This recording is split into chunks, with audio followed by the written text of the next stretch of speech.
Mais je suis surpris. Nous, on nous apprenait deux niveaux de réaction du SNA. Fuite-attaque d'un côté, et de l'autre, l'inhibition de l'action. Ouais, tout à fait. Très longtemps, même Henri Lavorie dans La Nouvelle Grille parle de ces deux niveaux, où on partait du principe que un SNA, un système nerveux autonome, ça régissait deux états qui étaient antagonistes, un peu comme deux plateaux d'une balance. Où d'un côté, soit on était dans l'action, soit on était dans l'inhibition de l'action. Et l'un inhibait l'autre système.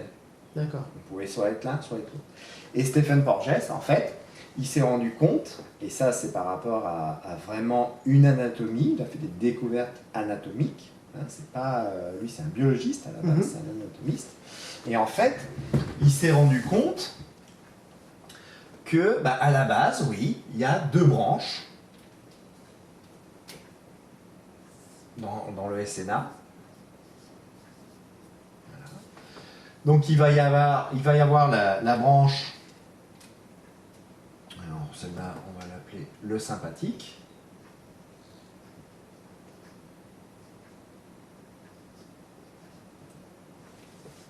Et là, celle-là, il va l'appeler le vagal. Donc ça correspond à ce que tu m'as dit. Donc le sympathique, lui, c'est une énergie haute, intense, qui va permettre la fuite ou l'attaque. Oui. Et puis un SNA qui, lui, va être beaucoup plus bas en énergie. Sauf que, donc celui-là, au niveau de Porges, il l'a maintenu, il n'y a pas de souci. Sauf qu'il s'est rendu compte que le vagal, en fait, se divisait en deux branches.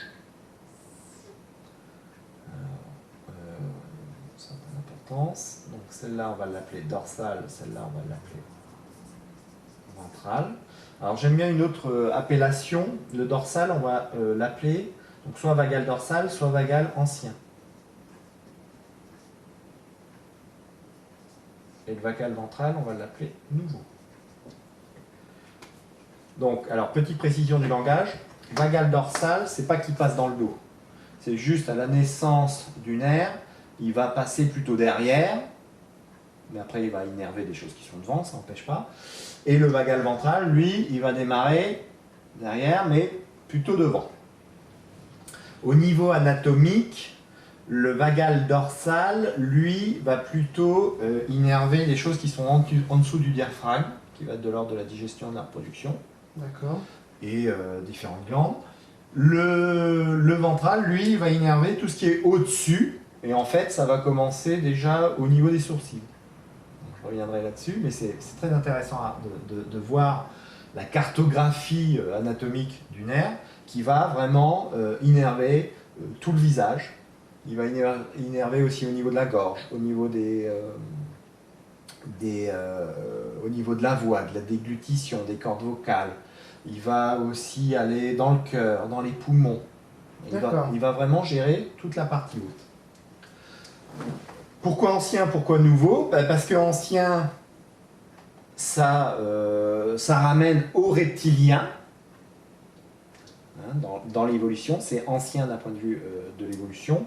Et nouveau, toujours pareil, d'un point de vue évolution, ça correspond plus à l'homme. Et donc, ces trois branches du système nerveux autonome vont être calibrées par ce qu'on va pouvoir représenter un peu comme ça, comme une aiguille, en fonction du danger.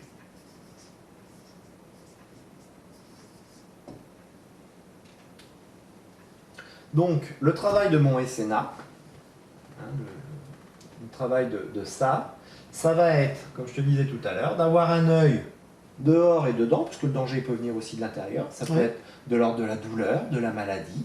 Ça, c'est des dangers. Donc, mon SNA va vérifier le danger. Il va voir trois niveaux d'alerte. Donc là, c'est OK, tout va bien. Là, il y a juste un peu de danger. là, c'est un danger de mort. Et donc ces trois niveaux-là de danger vont correspondre aux trois étages de mon SNA. Donc le sympathique correspondant au danger, là, on laisse du sympathique. Le pas de danger, tout est ok, correspond au vagal ventral. Et le danger de mort au vagal dorsal. Ces trois branches du SNA, on continue comme ça,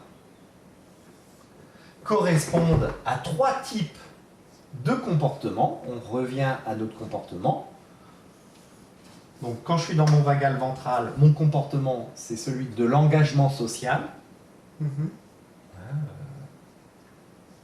L'humain, être social, c'est pas que philosophique. Hein. Humain, être social, c'est une réalité physiologique. Je reviendrai aussi là-dessus, parce que c'est vrai qu'il y a beaucoup de choses à en dire. Mais voilà, moi, pendant des années, j'ai cherché à comprendre pourquoi l'humain était un être social. Alors, bon, on lit des choses plus philosophiques à la limite, où on se dit, bon, bah, c'est un être social par nécessité. Parce qu'il n'a pas de griffes, il n'a pas de crocs, donc il faut qu'il se mette en groupe. Il y a une réalité de cet ordre-là qui est de l'ordre de l'évolution, mais au-delà de ça, il y a tous les comportements de type coopératif, de type reproductif, de type qui vraiment s'ancrent dans la relation sociale, dans le lien social. Et non seulement ça s'ancre au niveau de sa sécurité, mais ça s'ancre aussi au niveau de son évolution. Un bébé qui n'est pas en lien, c'est un bébé qui va se laisser mourir. Ouais. Le danger qui correspond au sympathique, et bien là, on retrouve ce qu'on apprenait, la lutte ou la fuite. La lutte ou la fuite, donc autre type de comportement. Et mon dernier comportement, où j'ai la mort imminente, le danger de mort imminente, je suis dans mon vagal dorsal, et là, ben, pareil, hein, il y aura, c'est schématisé, il y a plusieurs niveaux, on les verra aussi, où là, je vais être dans ce qu'on appelle le figement. En anglais, on dit le freezing, on aime bien, on est congelé.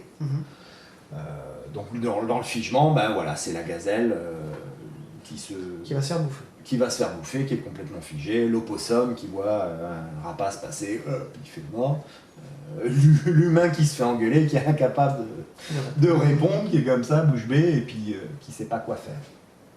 Donc là, c'est les trois grandes familles de comportements. Pourquoi c'est important? Parce que on ne peut pas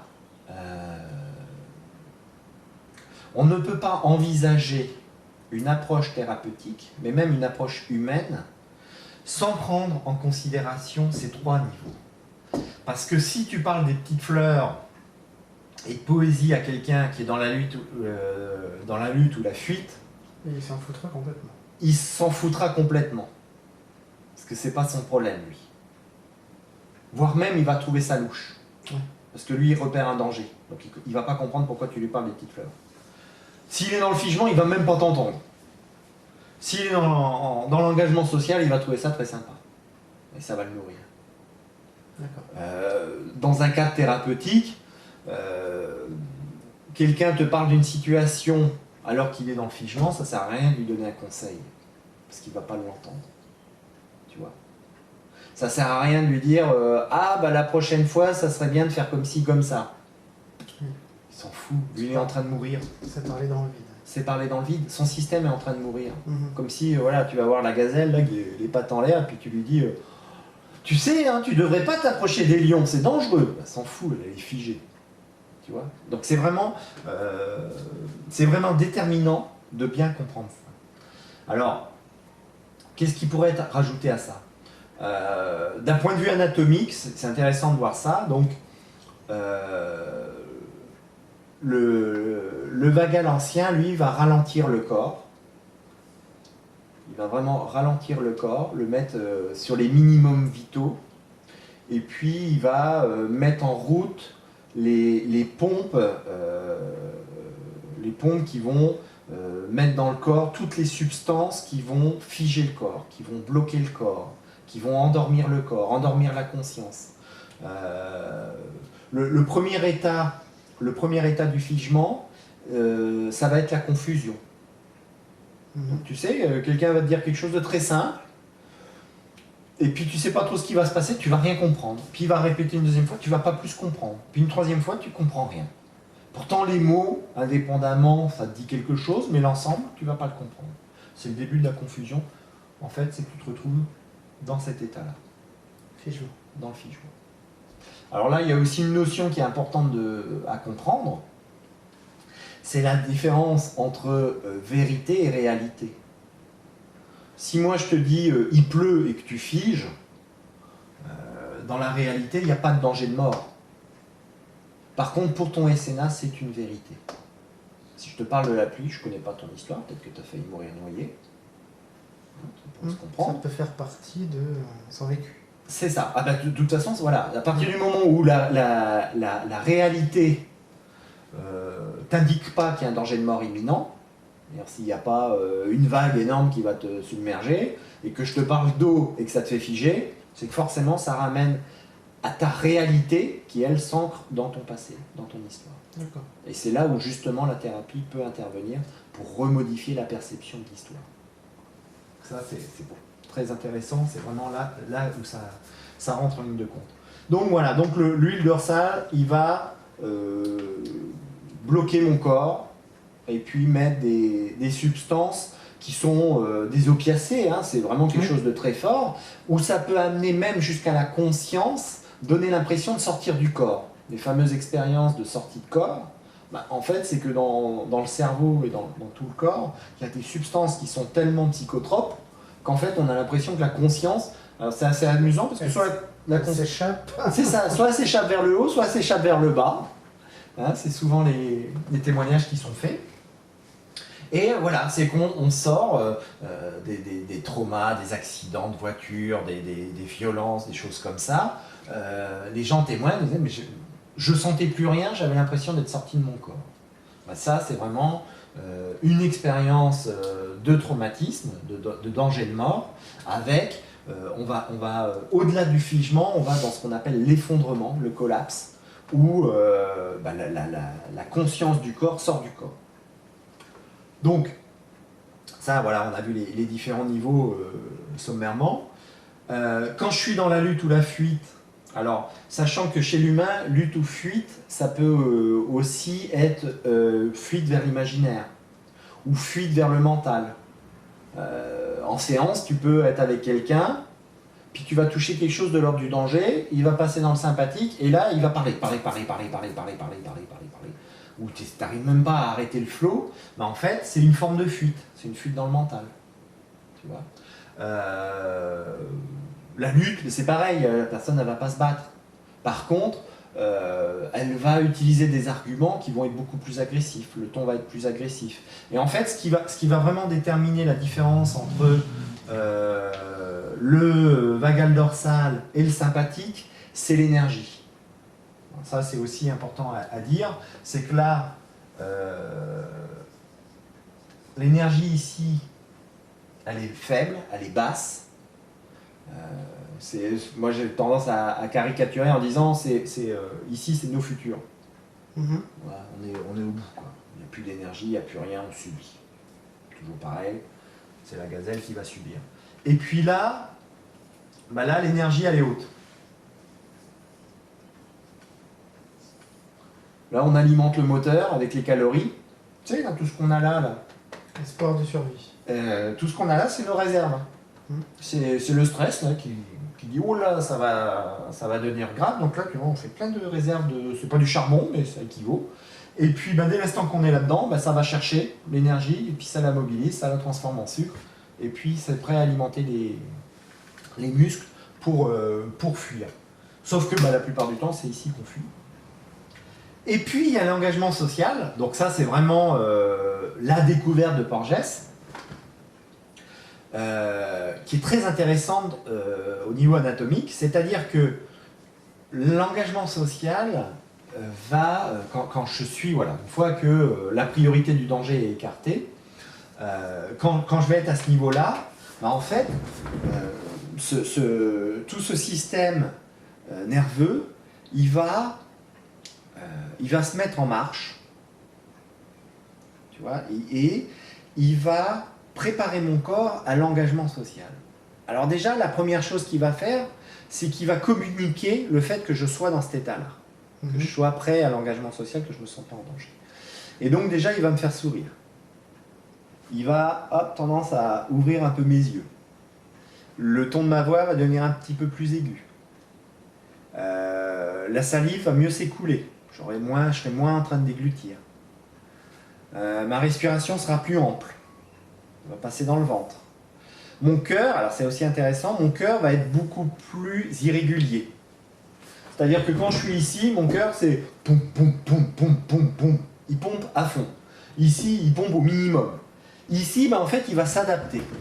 Et c'est, il y a des instruments, on peut mesurer dans quel état tu es en fonction de l'irrégularité de ton cœur. C'est très intéressant ça aussi. Et donc, quand ton cœur est complètement irrégulier, c'est que tout va bien. C'est que tout va bien. Parce que il s'adapte. Il est content, hop, il va s'accélérer un petit peu. Il est un peu moins content, il va se ralentir. Il va se concentrer, je vais me concentrer. Tu vois, c'est vraiment, il va s'adapter au lien social. Et tout mon corps va être vraiment dans le lien social.